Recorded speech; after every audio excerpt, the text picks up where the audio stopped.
રાજકોટ જિલ્લામાં સમૂહ લગ્નના છેતરપિંડી મામલે કોંગ્રેસના નેતા મહેશ રાજપૂતે નિવેદન આપ્યું છે। રાજકોટમાં સમૂહ લગ્ન કરાવનાર સંસ્થાઓ હાલમાં ફૂટી નીકળી છે, ત્યારે કોંગ્રેસ નેતાએ નિવેદન કરતા કહ્યું કે આયોજનો અંગે કલેક્ટર તંત્રએ નિર્ણયો અને નિયંત્રણો લેવા જોઈએ, આ અંતર્ગત જ મંજૂરી આપવી જોઈએ। ત્યારે સમૂહ લગ્નમાં છેતરપિંડી બાબતે જે ફરિયાદ સામે આવી છે તે મામલે સમગ્ર તપાસ થવી જોઈએ। વધુમાં તેઓ કહે છે કે એવી વાત પણ છે કે આયોજકો 555 સમૂહ લગ્નનું કહીને ઓછા લગ્ન કરીને કર્યાવરમાં ગોટાળો કરે છે, ત્યારે જે વ્યક્તિ સમૂહ લગ્નનું આયોજન કરે છે તે અંગે પણ તંત્રએ સચોટ અને કડક વ્યવસ્થા હેઠળ જ મંજૂરી આપવી।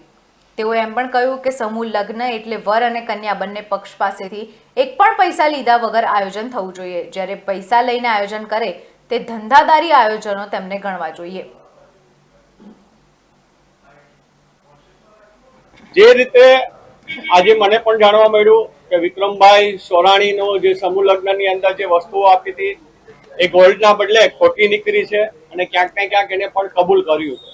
પણ જે રીતે સમૂહ લગ્નના રાફડાઓ ફાડ્યા આ ગામની અંદર જ્યાં જુઓ ત્યાં સમૂહ લગ્ન, પણ સામાજિક અને રાજકોટની પ્રજાને પણ એ વસ્તુને ચેક કરવાની જરૂર છે, આમાં સાચો કોણ ને ખોટો કોણ।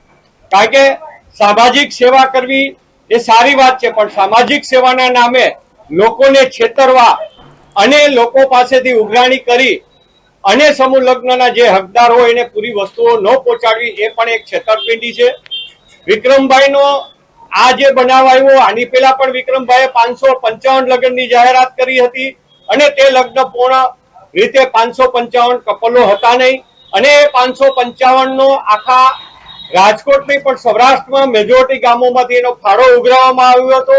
તો 555 દીકરીઓ માટે જે એને ફાળો ઉઘરાવ્યો હોય, જે વસ્તુઓ લીધી હોય, તો બાકીની વસ્તુઓ ક્યાં ગઈ એ પણ એક મોટો પ્રશ્ન કરાવે છે। કારણ કે વિક્રમભાઈને લોકોને અને રાજકીય પાર્ટીઓને પણ ક્યાંક ને ક્યાંક છેતરપિંડીમાં લીધા હોય, જેમાં આપ પાર્ટી આવી ગઈ હતી। મને જાણવા મળ્યું એ મુજબ વાંકાનેરમાં આપ પાર્ટીમાંથી ચૂંટણી લડ્યા, આપ પાર્ટીને કહ્યું હતું કે મારી પાસે સામાજિક અને આર્થિક રીતે હું સદ્ધર છું, પણ હકીકત એ છે કે ગામમાંથી લોકો પાસેથી પૈસા લઈને ચૂંટણી લડવી પડી હતી।